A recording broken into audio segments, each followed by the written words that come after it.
And episode 4 is all finished up. I just watched it. The Obi-Wan series hasn't had a filler episode just yet, but I think this was it. It was a good episode, but not a great one, especially if we compare it to the previous episodes. 1, 2, and 3 were pretty good, if not legendary. This one was not that great, but there are many interesting things that happen in it, and we're going to discuss it right now. The episode starts with Obi-Wan being led to a bacta tank, getting healed up by his burns that were caused by Darth Vader. Couldn't even call it a duel, really.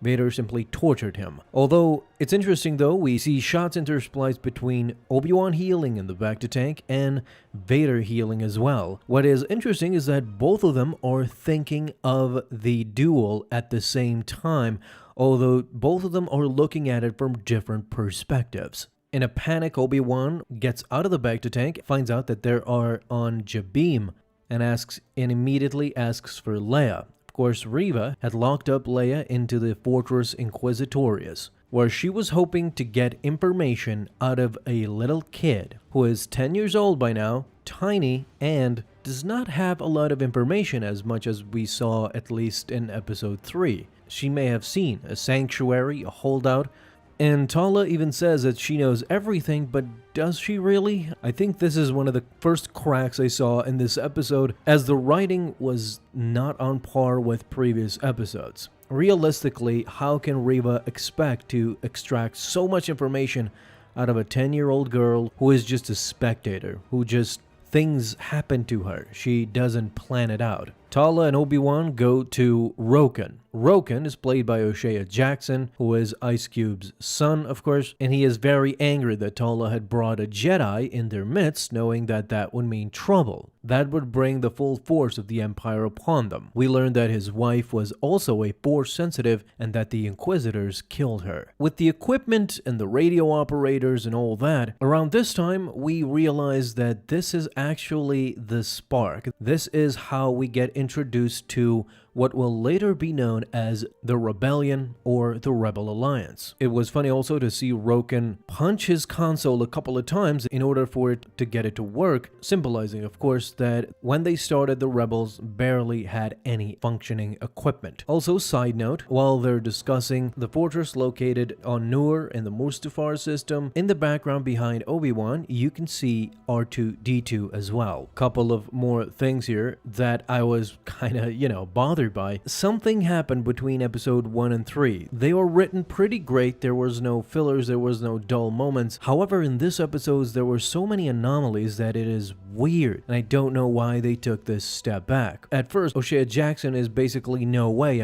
I can't help you, and in a split second, he changes his mind, and all of a sudden, he's all in. Then, we get introduced to two more characters, Sully and Wade. Who can forget Wade? The first rebel martyr, I guess? That part felt so ham-fisted in that we should have felt an emotion for Wade, I guess. And yeah, there's many instances like this where you're just kind of disappointed by the writing staff and how they rushed this episode, very much so. Well, it was decided that these quote-unquote rebels will not help Obi-Wan outright, but will give him a ship together with Tala, and they're heading straight for the Inquisitorius. Obi-Wan is trying to rekindle his relationship with the Force, although we can realize that it's gonna be a hard road. More interrogation by Reva. It was nice to see Tala put an Imperial officer on his place, as he was basically talking down to a superior, to which Tala quickly corrects him and subsequently lets her get inside to get the schematics and also the layout of the place, and this is how Obi-Wan gets access inside. Essentially, this is either carbon copy or a nod to Cal Kestis,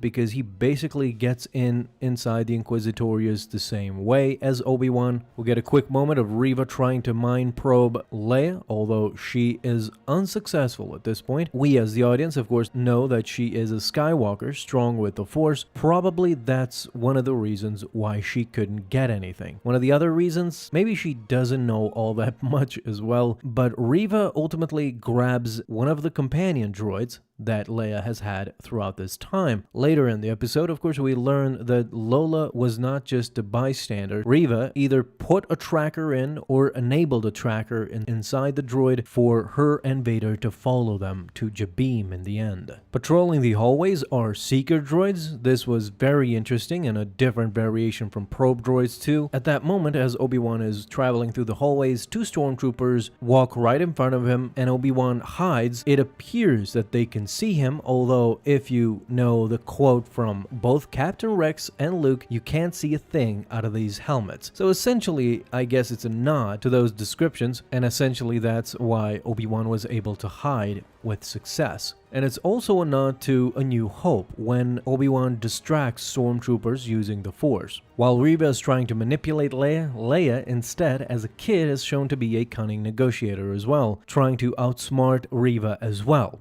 She has had enough though. Leia is about to be tortured, and she gets strapped to the torture chair. Now this torture chair has been seen multiple times in the original trilogy, a variation of it used by Kylo Ren, and also we have seen this in Jedi Fallen Order. One of the more fascinating moments to come out of this episode, as I said in the beginning, we take the good with the bad with this episode, but one of the good was essentially the Jedi trophy room that I suspect was personally curated by Darth Vader himself. Similar to how we saw the Grand Inquisitor use Luminara Unduli's body to throw out a signal through the Force, this is kind of the same way. The Jedi have been practically put in stasis, and we don't really know if they're actually dead or still alive, in hibernation basically. Obi-Wan says this place isn't a fortress, it's a tomb, and one of the first Jedi he glances at is Tera Sinub. If you've seen the Clone Wars, of course you know who Tera Sinub is. He was featured in multiple episodes, most notably in the Lightsaber Lost episode. We'll talk about Tera Sinub for sure in future episodes, so be sure to subscribe and stay tuned. We also see other people, other factions. Some of them did not appear to be Jedi, although I could be mistaken. One of them was like a Nordic warrior. One of them seemed to be one of the characters that George Lucas played in Revenge of the Sith. And of course, at the end, he glances at a youngling. This is the thing that shocks Obi-Wan. Right as he saw the youngling, Obi-Wan hears the cries for help that Leia is letting out. This is when he asks for a distraction from Tala. Inside what I call the war room, Tala does try to deceive Reva, however unsuccessful as it was, although she ultimately successfully created that distraction that Obi-Wan needed. We get a cool scene where Obi-Wan shuts down the power inside the torture room and kills two stormtroopers coming in from the shadows. It was a beautifully choreographed and it looked real good. However, a seeker droid detects them. This is when Reva is informed that they have escaped, and Tala manages to escape the stormtroopers as well. Now we're getting to see Obi-Wan slowly get his powers back. We get two showcases, him with a lightsaber. He was pretty proficient at it, cutting down stormtroopers left and right, as well as deflecting blaster bolts too. One of them cracked the window. Again, very reminiscent of Jedi Fallen Order, but we get a showcase of Force abilities as well. This episode kind of essentially served as Obi-Wan's training montage that I've been begging for. This kind of was it, because Obi-Wan started getting back into shape with his lightsaber combat, as well as with the Force, since he used the Force to contain the breakage and the leakage from the ocean until the stormtroopers came in, and then he let go and drowned them. Fifth brother is trying to lock the place down, blaming Reva, and we get to another laughable moment in what's being dubbed the Scooby-Doo routine. Obi-Wan is wearing an Imperial trench coat and an Imperial cap, together with Tala's uniform.